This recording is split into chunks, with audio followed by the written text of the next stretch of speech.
कितना कितना कमा लेते हैं? हमारी तो कोई फिक्स कमाई नहीं है, क्योंकि हमारी कोई कंपनी या बिजनेस नहीं है। कोई चढ़ा जाता है, हमारे पास करोड़ों सनातनियों का प्यार, लाखों करोड़ों लोगों की दुआएं, हजारों संतों का आशीर्वाद, इतनी कोई हमारी हिसाब कमाई किताब तो रखता होगा ना कि कितना पैसा आया। जितने सनातनी उतनी कमाई, हिसाब आप लगाओ।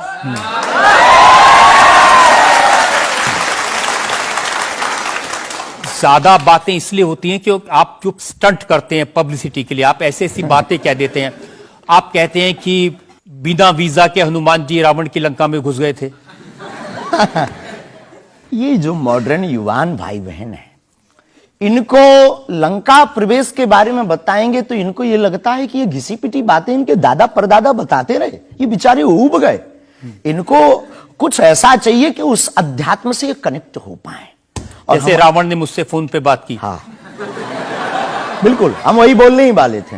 लगता है आज हमारी शक्ति आपके पास पहुंच गई। तो हमें आपको समझाना है, रावण से फोन का बात का मतलब सबके अंदर रावण बैठा है। कोई ऐसा दुनिया में नहीं जो गलत कृत्य देख रहा, गलत कर रहा और सच जानते हुए चुप है, वो रावण की दृष्टि का आदमी। तो हनुमान जी लंका गए, इसको इन युवानों को कैसे जोड़े? इन्हें तो वीजा, पासपोर्ट, फॉरेनर ये शब्द पता है। तो इनसे कनेक्ट करने के लिए हमारा अध्यात्म इतना विशाल और इतना अथाह है कि उसमें कुछ भी आप डाल दो वो आप सोच रहे हैं कि आपको अध्यात्म पता है, इनको नहीं पता। इस देश की जनता को आपसे ज्यादा अध्यात्म पता है। ऐसा हमने नहीं कहा। हाँ। हमें अपने हिसाब का पता है, उन्हें अपने हिसाब का। वो अपने में श्रेष्ठ हैं, हम अपने में अब जो कोशिश कर रहे हैं विद्यार्थी। हमने ऐसा कभी नहीं कहा कि हम श्रेष्ठ हैं, और ये आरोप हमें नहीं लगता कि ठीक है। आपका ये कहना कि मेरे पास एक गधा है जिसमें वाईफाई है और वो प्लेन में भी वाईफाई चलता है, ये मजाक की बातें नहीं है। लोगों की दृष्टि से, भावनात्मक दृष्टि से देखा जाए तो ये बहुत गहरा विषय है। मजाक की दृष्टि से अगर कोई देखेगा तो देखो, जाकी रही भावना जैसी प्रभु मूलत देखी तिन तैसी। भगवान की कोई लीला को सिर्फ रास लीला को उठाते हैं, लेकिन हम तो महाभारत भी उठाते हैं।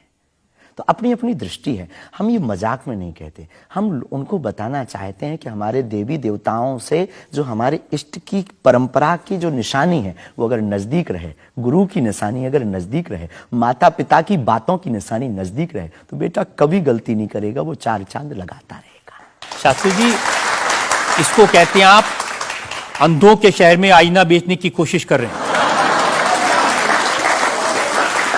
ऐसा हमारा भाव नहीं है, अपितु हमारा भाव यह है कि उस केवल वाईफाई को हम बताते नहीं, उसकी महिमा भी बताते हैं, और दरबार में आने वाले लोगों को उसकी महिमा का अनुभव भी कराते हैं। तो फिर वो जो बात मजाक की है ना, वो फिर अध्यात्म, आस्था, ईश्वर से जुड़ करके नास्तिक भी आस्तिक बन जाता है।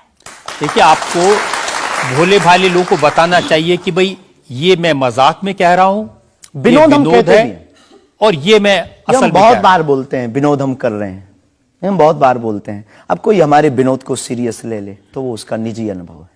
तो अब मैं लोगों को बता दूं कि एक बार बगैर टिकट पकड़े गए थे आप रेलवे में। हाँ, ये तो बताना चाहिए, बिल्कुल पकड़े गए थे। लेकिन ये भी बताइए कि हम टीटी से ही 1100 रुपया लेकर आए थे। उसी टीटी से लेकर आए थे, जिस वाईफाई की आपने चर्चा की, उसी वाईफाई की दम पर उसके बाप का नाम बताकर लेकर आए थे। इसी तरह की बातें कह के ऐसे दिखाते हैं जैसे चमत्कार कर दिया, जैसे मेरे ऊपर हनुमान जी की बहुत कृपा हो गई, मैं भविष्यवक्ता हूं, और फिर जो भोले भाले लोग हैं वो प्रभावित हो जाते हैं। हमने कभी एक नहीं दावा किया कि हम चमत्कारी हैं। आज भी आपकी अदालत में हम कहते हैं कि हम कोई चमत्कारी नहीं है, हम कोई ईश्वर नहीं है, हम कोई महात्मा नहीं है, हम एक आम इंसान हैं। लेकिन हमारी अपने इष्ट की प्रति आस्था, ऋषि परंपरा के प्रति आस्था है, जो महर्षि वाल्मीकि से पत्र दरबार की महिमा चली है, उस महिमा का हम अनुकरण करते हैं, और उस आस्था में उलझनों में का रास्ता मिल जाता है तो उसे आप चाहे चमत्कार मानिए, अथवा फिर आप अपनी बुद्धि से जो जिसने जो जाना वो हमें माना। देखिए शास्त्री जी, बहुत सारे ऐसे लोग हैं, गरीब हैं, परेशान हैं, बीमारियों से थके हारे हैं, डॉक्टर से आशा छूट जाती है, हॉस्पिटल से आशा छूट जाती है, वो आपके पास आते हैं, वो सोचते हैं यहाँ इलाज मिलेगा। किसी का बच्चा बोल नहीं सकता, किसी का बच्चा चल नहीं सकता, वो लोग बड़ी आस्था विश्वास लेके, जो मैंने जानकारी हासिल की, वो आते हैं, सोचते हैं कि यहां से शायद उन्हें कोई रास्ता दिख जाएगा, और उन्हें मिल जाता है। जो आते हैं श्रद्धापूर्वक आते हैं। देखो, जिंदगी में अगर वो परेशान है और डॉक्टर से परेशान होकर के या कहीं से भी निराश होकर के आया और उसे कुछ मिले ना मिले, हम ये तो नहीं कहते, जिसकी जितनी निष्ठा उसको उतना हमारे बागेश्वर बालाजी के दरबार में मिलता है। और अगर नहीं मिलता, और अगर उसे जीवन जीने की अगर डांडस और सात्तावना मिलती है, तो क्या यह भी कम है? बिना पैसों में, बिना दक्षिणा दिए, बिना कुछ लगे अगर हनुमान जी से जुड़ रहा, अगर वो प्रभु से जुड़ रहा, अगर उसे जीवन जीने में 4 दिन की जिंदगी है, डॉक्टर ने कह दिया तो मर जाओगे, लेकिन बागेश्वर धाम के नाम से उसके चेहरे पे मुस्कुराहट है कि मेरा हारे का सहारा है, तो अगर ये मुस्कुराहट उसके चेहरे पर आती, इससे किसी को गुस्ताखी क्यों? देखिए, अगर बागेश्वर धाम आने से लोगों का इलाज हो जाता है, तो फिर आपको कैंसर हॉस्पिटल बनाने की क्या जरूरत है? यही तो हम बताना चाहते हैं कि दुआ और दवा दोनों आवश्यक है। हमने ये नहीं कहा कि हम डॉक्टरों के खिलाफ हैं। अब मैंने पूछ लिया तो आपने दवा ऐड कर दिया उसमें। नहीं, हमने औषधालय बागेश्वर धाम पर खुलवाया है और मंदिर के समीप खुलवाया है। वहां पर ग्राम पंचायत का भवन है, वहां पर आयुर्वेदिक औषधालय है। दुआ और दवा मतलब नीचे दवा है और वहां ठीक नहीं हुए तो दुआ के लिए चढ़ जाओ मंदिर पर, दोनों काम करो, ठीक है। और ये कोई नई बात नहीं है, हमने ऐड नहीं की, डॉक्टर खुद ऐड करता है। ऑपरेशन करता है, जब ठीक नहीं होता तो वो भी कहता है तुम भी प्रार्थना करो। लेकिन ये सही है कि जिस इलाके में आप हैं, उस इलाके में बहुत सारे ऐसे लोग हैं जो इसी तरह पर्ची निकालते हैं, जो इसी तरह दुआ की बात करते हैं। पूरे भारत में ऋषि परंपरा के अनेक लोग हैं, बहुत लोग तो नहीं कह सकते, पर अनेक लोग पूरे भारत में हैं। और केवल हमारे इलाके में नहीं, पूरे भारत में। हमारे इलाके में बागेश्वर बालाजी की महिमा और दादा गुरुजी के पास दरबार से, कृपा से बहुत से महापुरुष और भी। मैं बताता हूं, एक लवलेश नाम के गुरुजी हैं, 20 साल की उम्र है, और वो भी इसी तरह से पर्ची निकालते हैं। हम कभी ऐसे मिले नहीं इस भाव से, हमारा कभी मिलना नहीं हुआ, और इस विषय पर उनका निज मत हो हम कह नहीं सकते, ईश्वर जाने। नहीं, मत तो पता नहीं, उनके ऊपर रेप का इल्जाम है और वो जेल में है, कह नहीं सकते। तो उस एरिया में ऐसे और भी बहुत सारे लोग हैं। अभी हम अर्जी लगाने के हिसाब से घूमे नहीं हैं। आप कहो तो इस बार जाकर के घूमेंगे कितने लोग हैं। अभी तो हमें एक पता है, छतरपुर जिले में एक गढ़ा गांव है, वहां बागेश्वर धाम है, वहां सदगुरु सन्यासी बाबा से परंपरा चली दरबार की, आप भी आइए। ये बात सही है कि देश में बहुत सारे ऐसे लोग हैं जो कहते हैं हमारे पास सिद्धि है। एक जयपुर में है, उन्होंने बताया कि मैंने कर्ण पिशाच को साधा हुआ है, और वो भी किसी की भी डेट ऑफ बर्थ बता देते हैं, किसी के परिवार वालों का नाम बता देते हैं। हमारे पास ऐसी कोई सिद्धि नहीं है, ना हमने ऐसी कोई साधना कर रखी है। हमारे पास सिर्फ अपने इष्ट पर, हनुमान जी पर भरोसा है, जो अष्ट सिद्ध नवनिधि के दाता हैं। ना हम कोई डेट बताते हैं, ना हम कोई नाम बताते हैं, और अगर उनकी कृपा से पता चल जाए तो कोई बुरी बात नहीं। जनता में जो लोग सवाल पूछना चाहते हैं, आमतौर पर क्या होता है कि संत का नाम आते ही हमारे माइंड में एक इमेज बनती है कि गाड़ी होगी, बहुत ही जो उनकी वेशभूषा होगी बहुत ही सिंपल और सरल होगी, लेकिन आपकी वेशभूषा देख के, टोपी देख के लगता है एकदम कलरफुल रहता है।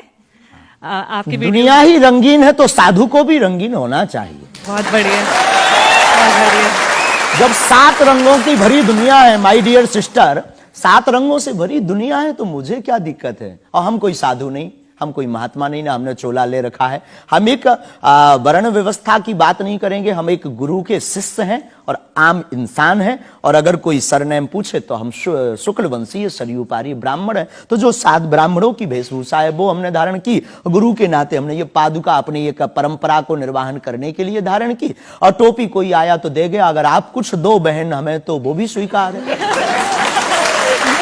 आप चाहो तो कुछ हमें पहनने को दे सकते हो, हम पहन लेंगे। एक वेबसाइट ने लिखा कि ये जो टोपी पहनते हैं, ये पहनाने वाले से भी कुछ गुरु दक्षिणा लेते हैं। जो कपड़े पहनते हैं, जो कपड़े जिसके दिए पहनते हैं, उससे भी कुछ पैसा लेते हैं। आज तक ऐसा कोई मिला नहीं है, खोज जारी है।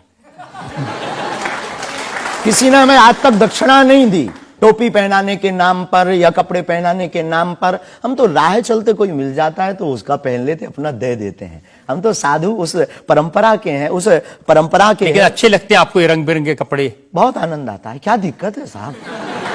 किसी को दिक्कत है वो हमसे ज्यादा रंगीन पहने।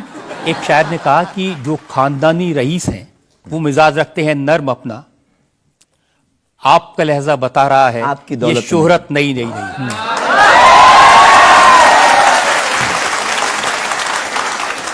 लोगों को लगता है, हमें लगता है कि हमारे जीवन में न हमें धन प्रिय है, न मान प्रिय है, न सम्मान प्रिय है, हमें हनुमान प्रिय है। और हमने जब से जन्म लिया तब से हम धनवान है, क्योंकि हमारे हनुमान है। और दुनिया का प्रत्येक हनुमान भक्त धनवान है जिसके जीवन में हनुमान है।